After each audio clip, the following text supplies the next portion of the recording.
Yang jelas dari segi strategi hukum, RK sebaiknya do nothing. Lebih aman bagi dia untuk do nothing.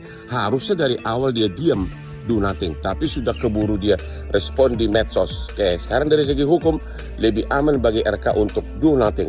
Bagaimana dengan si cewek? Pengacara kondang Hotman Paris membongkar trik pihak Ridwan Kamil meladeni tuduhan Lisa Mariana dan meminta RK berhati-hati soal ajakan tes DNA.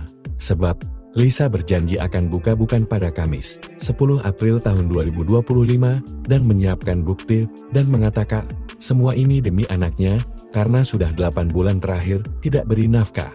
Bukti rapi aman sentosa, dan bukan untuk konsumsi publik, aku sudah tidak mau mengeluarkan statement apapun ya. Biar kuasa hukumku yang bicara @JHONBUYIN Ababaid, ujarnya. Ia mengaku hubungannya dengan RK adalah kecelakaan, dan siap tes DNA. Saya bener-bener hubungannya ya pacaran, pacar Pak RK banyak. Mungkin saya aja yang kecelakaan, jadi kalau dia menepis itu, bohong banget, ujarnya. Pihak RK melalui pengacaranya Muslim Jaya Butar-Butar membantah tudingan itu, dan siap tes DNA jika ada kesepakatan, meski tanpa perintah resmi pengadilan. Namun ia menekankan, tes DNA pada umumnya dilakukan berdasarkan permintaan resmi dari pengadilan, atau penyidik dalam proses hukum bukan, karena tuntutan sepihak. Terkait hal ini, Hotman Paris menilai itu hanya trik, untuk menunda tes DNA. Sebab, dalam pandangannya, perjuangan Lisa bisa memakan waktu bertahun-tahun, bahkan tak menutup kemungkinan sewindu. Jadi perjuangan si wanita panjang.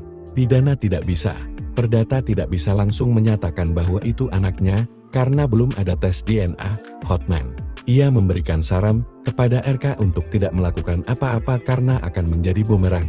Lisa bisa saja melaporkan pihak RK dengan UU ITE, karena dia di medsos dituduh hamil dari orang lain, jauh sebelum mereka menginap di Hotel Palembang. Kalau bagi si cowok, do nothing, don't do anything. Karena Anda dalam posisi tidak bisa apa-apa saat ini, terang Hotman Paris. Menanggapi ini, Muslim Butar-Butar mengajak semua pihak menahan diri dari spekulasi yang dapat memperkeruh situasi, tak kalah penting, menghormati upaya-upaya penyelesaian melalui jalur hukum.